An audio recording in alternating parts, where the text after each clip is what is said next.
Good morning, and hey now, PSW staff, clients, and friends joining us. Welcome to Monday's class. This is Film Scoring Mondays, of course.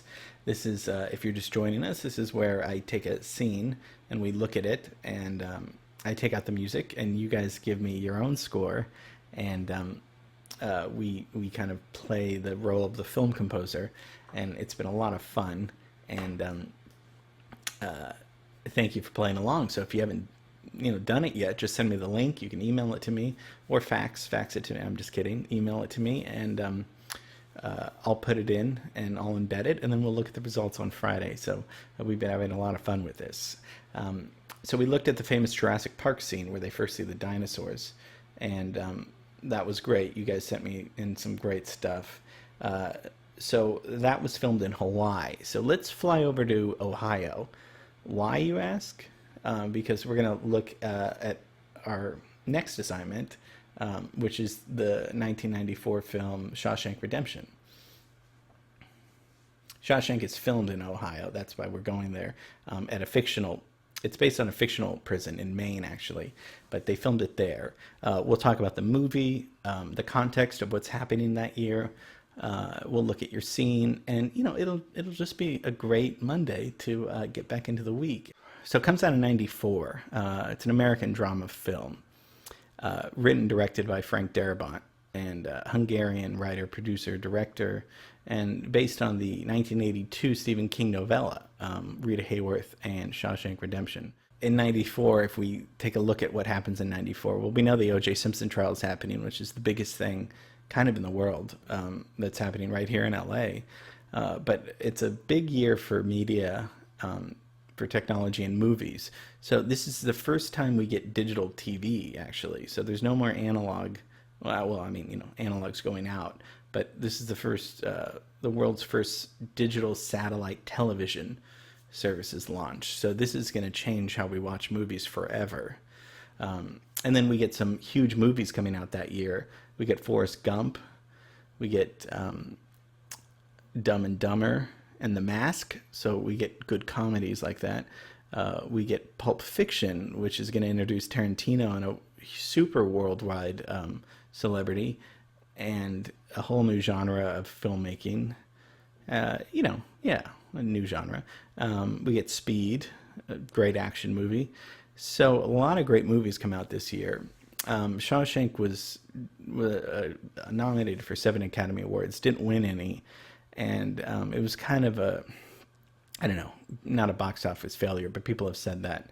It kind of shows you like the ridiculousness of the awards, and we forget each year who wins what and what awards. It's really the art and the movie that lives on, because everyone knows this movie, even if you haven't seen it. You've seen scenes or whatever, so it doesn't really matter. It was made for $25 million and made $58 million, so that's not terrible. And I'm sure it made tons of money. So, and it's based on Tim Robbins as the main character. He's Andy Dufresne, and he's wrongfully put in prison for killing his wife and her lover. And he befriends Morgan Freeman, Red. They have this beautiful, great friendship. And Andy is a very smart, business savvy like person who is able to help the warden, who's corrupt. And he helps expose his corruption sort of as he's planning his escape from prison.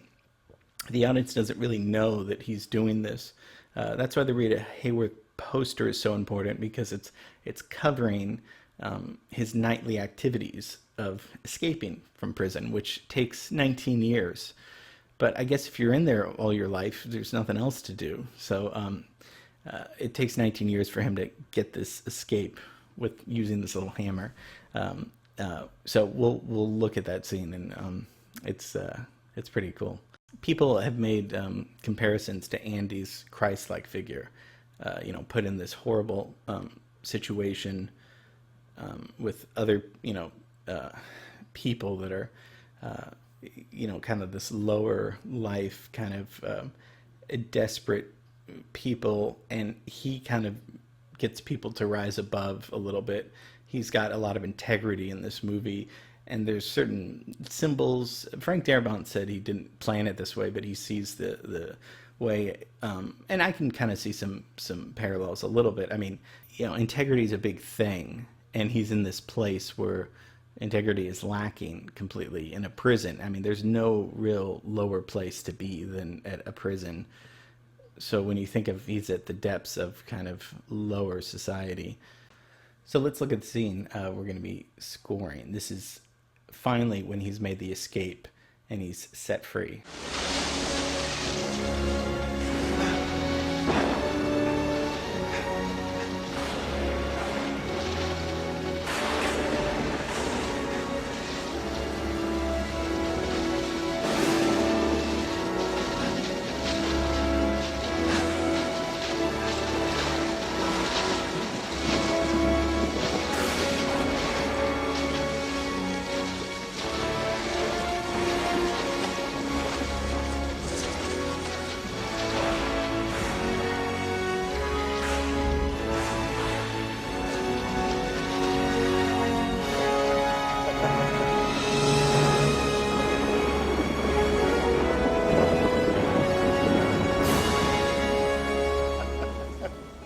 So epic scene. I mean, so great. Music's composed by Thomas Newman, who wrote a bunch of movies. The Player that we looked at, Cinderella Man, American Beauty, The Green Mile, Angels in America.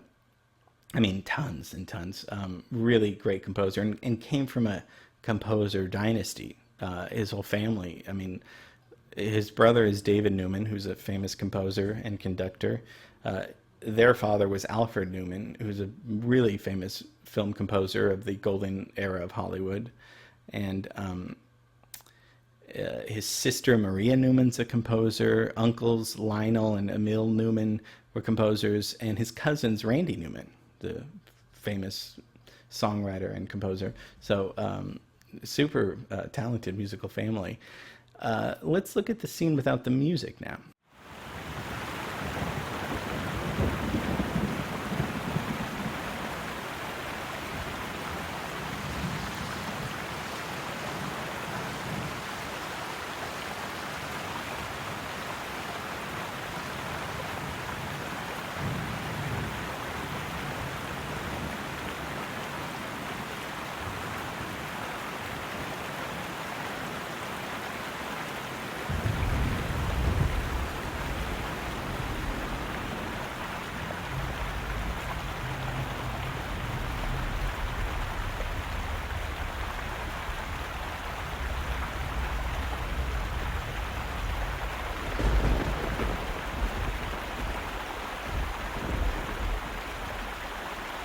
So that scene works really well by itself. I mean, it's so well directed and acted that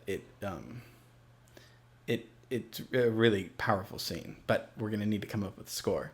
So hear me out. We've been having a lot of fun with this assignment, and we'll continue to have some fun. But now I want to take it to the next level. Okay, I want us to really become very attuned to what's going on in the scene. I want you to watch it a few times. I don't really want just a song or something that you happen to really like. Now, if you like it and it works, great. But I really want us to elevate and get to the next level of choosing the right music. Now, of course, like I've said, it's subjective, and it always is subjective. But it's got to be, we got to make a convincing case for what the right music is for this scene. And if it's something obscure and ironic, or something, I'm all up for that. I'm not saying that it has to sound like this thing, but I do want to see some more thought and more care put into this. Again, I love all the work that we've been doing, and you guys are doing great, but I really want us to strive to go to the next level of film scoring. Don't just give me a song that you like or the first thing that comes to mind. Think about it. Watch the scene a few times. Get a flavor for it, of what it could be. Try to make your score stand out and make it be, wow, well, this make it so if I was the director of the film and you gave me all of these submissions, make it hard for me to choose I can't believe I got to choose one score when I have 10 or 15 that are so good. Make it, so I want us to continue this level of thinking and care and time put into these film scoring things, because as John mentioned, there's going to be, I think, a gift card thing. So we really have to do a good job for him. And so having said all that, I want to take this time to really say this, because this is really fun, and we're taking it to the next level here. So and if you have questions or anything, just email me or reach out to me. I'm always here to help, and always here to give you guys guidance or any tools or anything you need. Because as you know, I put in a lot of editing time with these things. I take out the score, I put in sound effects, so I put in a lot of care too, because I care about this a lot and care about you guys. So, okay. So having said that, let's get right to work and send it to me, Tuesday, Wednesday, and we'll see it on Friday. Okay. Have a great rest of the day.